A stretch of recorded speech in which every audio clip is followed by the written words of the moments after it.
Hey everyone, it's Corey, and today's going to be a fun one. If you're somebody who's interested in having a film look, a film aesthetic to your videos, to your photos, then Dehancer might be a really cool thing that you want to try out. You may have heard of Dehancer if you are into color grading, if you like filmic style LUTs, if you want your footage to have this film quality to it. And I'm somebody, I wouldn't call myself a colorist. I do love to color. I do color on different projects, freelance and at my job.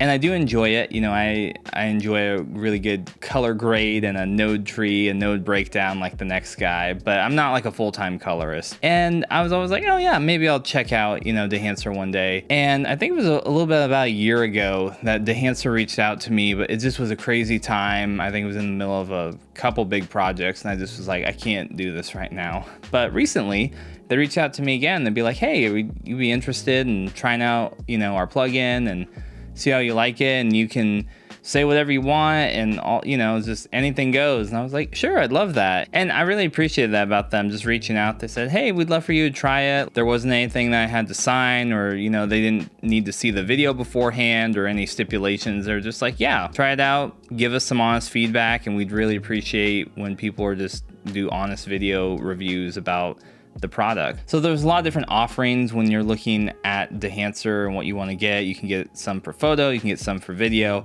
I'm looking at the plan that they sent me a free trial of, and that's the Dehancer Pro, which allows you to use it as a video plugin in something like Resolve or Premiere, but then you also get access to use it in Lightroom or use their app, and you can put photos and videos in that to do color grading to get the film look. So it's kind of more of a full package. They have different pricing models on these. So the meat of Dehancer for me is definitely using it in a software like Premiere or Resolve where you're editing videos. And so that's where we're gonna go now. So I'm here in Resolve. I've got a couple clips pulled in, just stuff I've been messing around with Dehancer, just seeing some of the different results I could get. But I wanted to give you all an example of like how I would use this in my own workflow. And Dehancer is really cool because there's a lot of different ways that you can use it. You can use it to create your whole look. You can use it as like a finishing piece. I'm gonna show you a couple ways. So this first way, I would use it more as a finishing piece to a look that I already have. So here is a clip that I've shot with Magic Lantern, and I have moved it to an S-Log3 color space. Got a ProRes file here, but I'm gonna just do a basic things like this. I have one of the LUTs that I've made that I use a lot with CandyAwesome. So this is outside Atlanta, and then I've done a little curve work here, just doing stuff to pull the highlights down, give it a little bit more contrast here, and then the LUT just kind of does the rest of it, really makes it pop. And it's got a little bit of film aesthetic already in here. This is how we would use Dehancer. You would just, after you have downloaded and installed it, you would come over here and you can search it, Dehancer. It'll come up as film emulation. And you pull it on here and then you can already see like, whoa, what is happening? So here, without, with it on. So it's already doing some stuff. If I want to use this as a finishing piece, I don't need it to do all the work of moving it from a color space and whatever. This LUT that I've made actually does all of that. This takes it from S-Log3 to Rec 709, and it gives it more of a finished look. So I'm just gonna use Dehancer to just kind of polish it, give it a little bit more of the film aesthetic that I want. So up here, you can toggle stuff. You can say what color space that you want to do it. If you're doing something like, oh, I want to fully do a look from Dehancer, you can actually tell Dehancer what camera you're using. You can say, oh, I'm using Blackmagic. You can tell it all the different stuff. Or you can say, I'm using an ARRI. And then, so there's lots of cool things that you can do. And we'll come back to that in a minute. But for right now, we're just going to use this Rec 709 because this is what this LUT transforms the S-Log3 footage into, Rec 709. And I'm just going to use this to do a little bit of touch up here. So you come down to this film tab and you can see you have so many different options, so many different options of things. There's film stocks here that I've never heard of, But you know, of course, you've got classics like Fuji Eterna, Fuji Reala, Fuji Chrome, you know, like classic Chrome, Velvia, Provia, lots of really big things there. And then of course you've got all the Kodak ones, so even fun things like Edichrome, but Ektar, Portra, Kodak Portra is really big. And then of course you've got the different versions of these film stocks. So lots of really cool stuff in here, lots of really cool stuff. Polaroid, like they've got a lot of fun things that you can just mess around with and just experiment with, and that's really cool. There's lots of these film stocks I would never have the option to use, except I can use them here in Dehancer. So I'm gonna go for Kodak Vision 3 500T. This is one that I've actually built looks from before, so I'm pretty acquainted with how this looks. And so once you do that, you have this wealth of other controls that you can do here. So if you click Film Developer, you can actually process like how much you want the film to do different things. And this is similar to how like when you expose film, you know, they can expose it to get different looks out of it. So you can mess with the gamma, you can do stuff with the color separation. If you really want to push the colors, you see that, and you can see how it's changing here in this waveform. So lots of stuff going on there. But I'm just gonna reset all of these. And because I just want this to be like a little touch, I'm just gonna toggle it off real quick. This is where I'm sitting right here, I'm looking at my waveform, and so that's kind of where I want this to be. So I'm gonna use the contrast here to get me fairly close to that. Maybe like there, toggle that on and off. So I'm getting close, you know, maybe a little bit, pull it back a little. And so I'm still keeping most of this, it's fairly similar there. And then if I want to boost the color a little bit, I'll come here. You can see that happening. So, you know, you're definitely getting the look of the film stock working here, but it's pretty close to this. You can turn on film compression, which you can see a lot of that working up here in the highlights. Kind of brings a little bit of it back here, it's compressing that. You can mess where you want your black point. So if I want it even crazier, you can watch that waveform right there. You know, if I want it a little bit. And again, I always like to toggle a little bit to see where I'm at here. You know, so still fairly similar look here. And as I'm doing some of these other things, I might come back here and adjust other things. So like maybe pull the contrast back a little bit. Maybe, you know, bring the overall exposure up a little bit. You know, it's lots of fine tuning what you can do with this. I'll bring it up a little bit.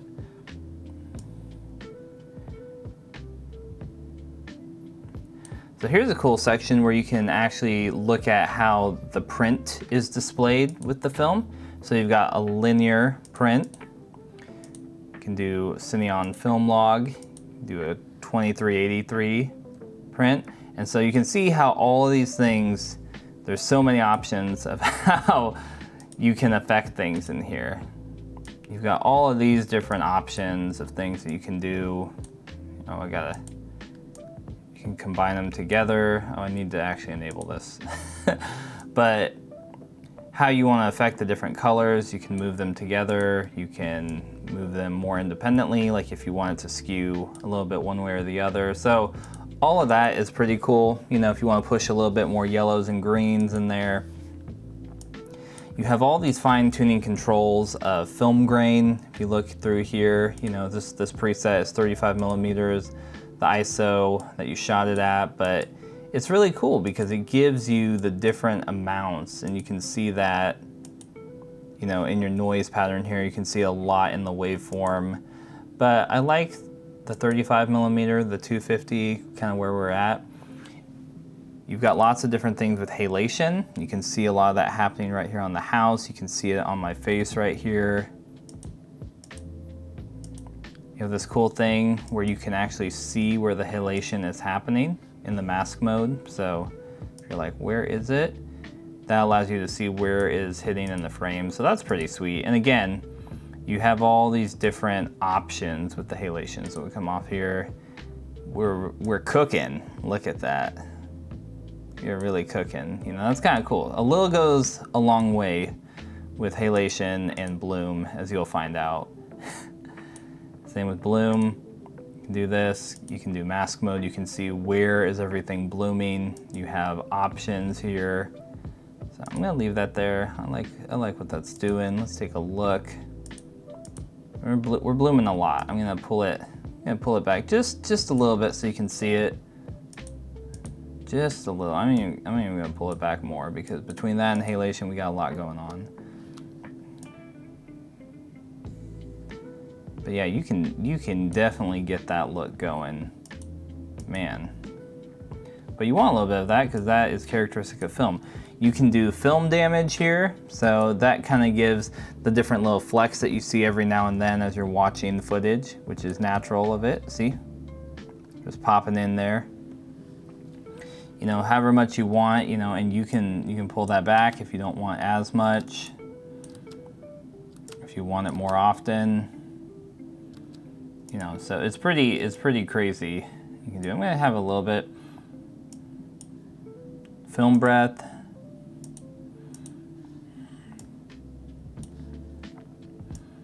Then you can do gate weave.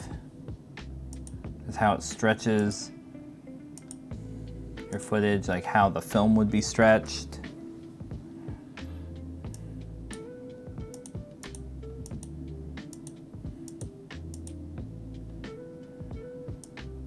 We got overscan, so you can do things here.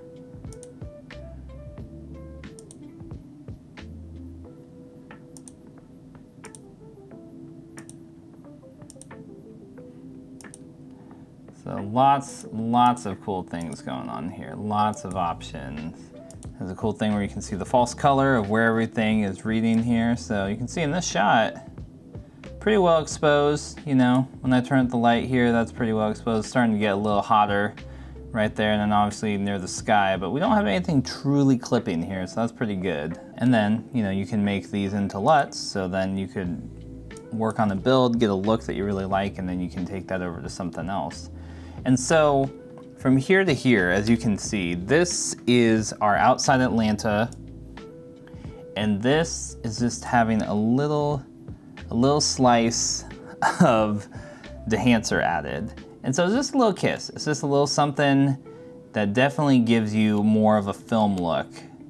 You know, this is a cool stylized look. I like what I've done with it, but this definitely gives you a really cool classic vintage film look. So all in all, I think Dehancer is a really cool plugin. I think it's really cool for people who want to get the film vibe, the film aesthetic for their films, for their photos. And so probably one of the biggest things for me looking at Dehancer was in the first couple years where it was out on the market, it was kind of this really cool thing and it was very like niche and it's like, wow, that's awesome. But I think it was in Resolve 19,